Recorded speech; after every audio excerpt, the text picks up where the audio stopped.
My name is Sarah Thompson, and for the past 28 years, I've been both mother and father to my son, Alex. His dad left when Alex was just a toddler, walked out without a backward glance, leaving me to pick up the pieces. I worked 2 jobs, skipped sleep, and poured every ounce of love I had into raising him right. Alex grew up kind, hardworking, and loyal. He became a software engineer, the kind of man who still calls his mom every day and helps with groceries without being asked.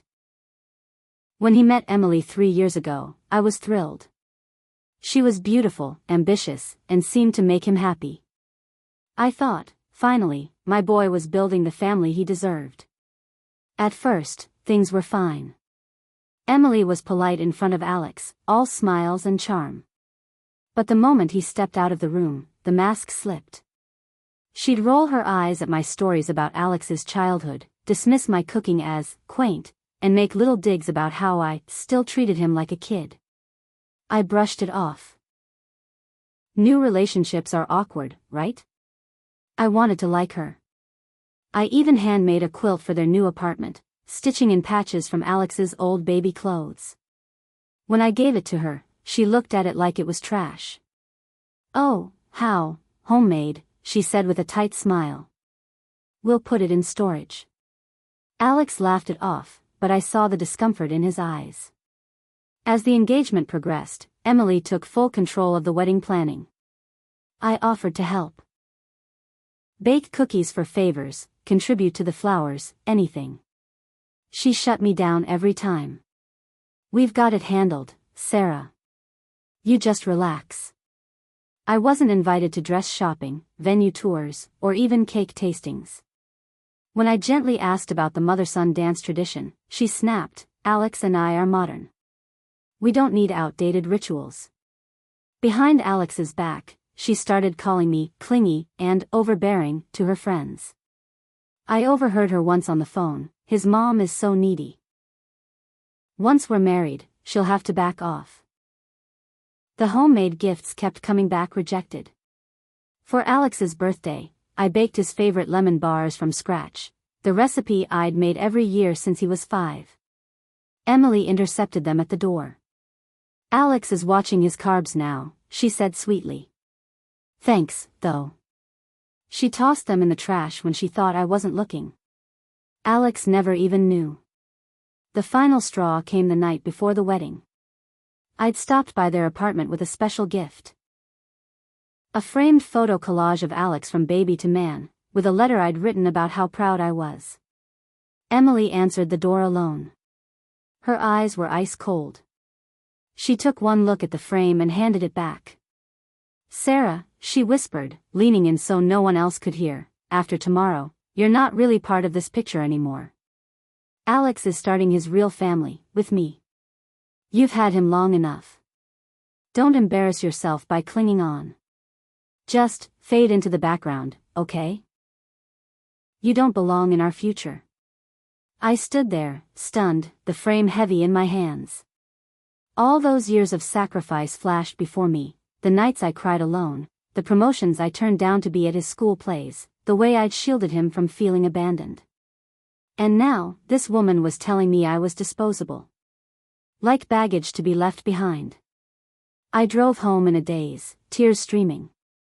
That night, I sat on my bed staring at the collage. My hands shook as I packed it away. If I didn't belong, then fine. I wouldn't go. The next morning, the wedding day, I stayed home. I turned off my phone at first, then turned it back on just to see the messages pile up. "Alex, Mom, where are you? We're at the venue. Relatives, Sarah, everyone's asking for you." By 10 a.m., panic set in. Alex left voicemails, "Mom, please call me. This isn't like you." My best friend Linda called around noon, her voice frantic. "Sarah, you need to get here now. The wedding. It's not happening." My heart stopped. "What do you mean?" She spilled it all.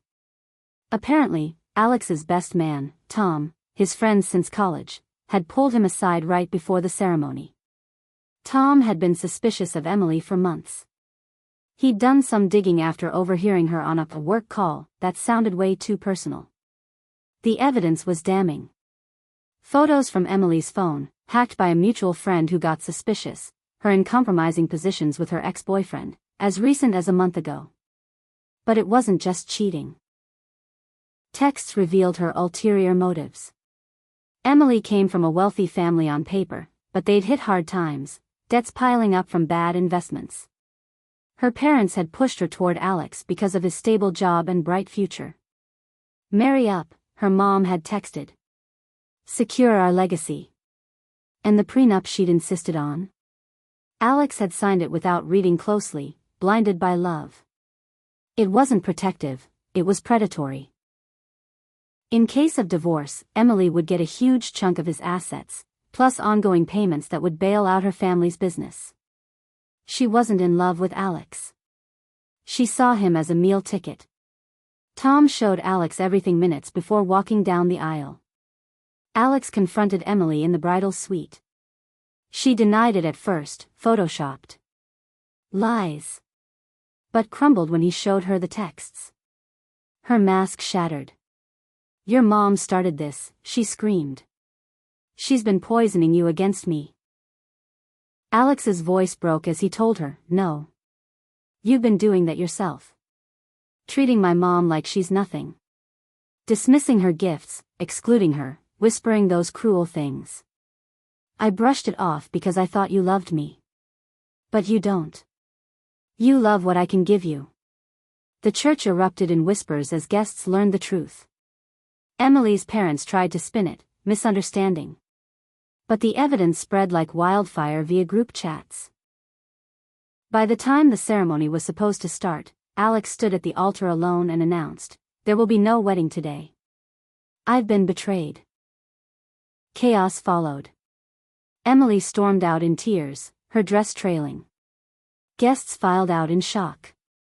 Some pitied Alex, others muttered about dodged bullets. That afternoon, Alex showed up at my door, eyes red from crying. He looked broken, but when he saw me, he pulled me into the tightest hug.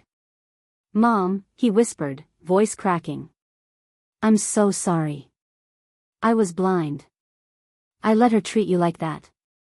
I brushed off every red flag because I didn't want to see it. You were right to stay home. If you'd been there. God, I can't imagine." I held him as he sobbed, just like when he was little and scraped his knee. "It's okay, baby. You see now." He pulled back, tears streaming. "She said those things to you? About not belonging? Mom, you're my family. Always. I was such a mama's boy for ignoring how she hurt you. I cut her off completely. Blocked her, her family, everything." In the weeks that followed, the truth came out more. Emily tried a smear campaign online, posting tearful stories about jealous mother-in-law sabotage. But the evidence leaked, screenshots, prenup details. Public opinion turned fast. "Gold digger exposed," headlines read on local forums. Her family's financial woes became gossip. Alex threw himself into work and therapy. He apologized profusely, over and over. We rebuilt traditions, Sunday dinners, movie nights.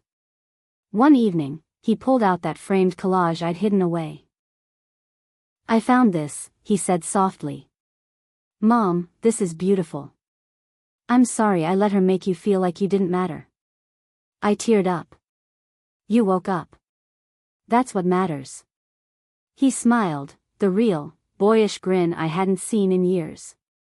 "I was a fool, Mom.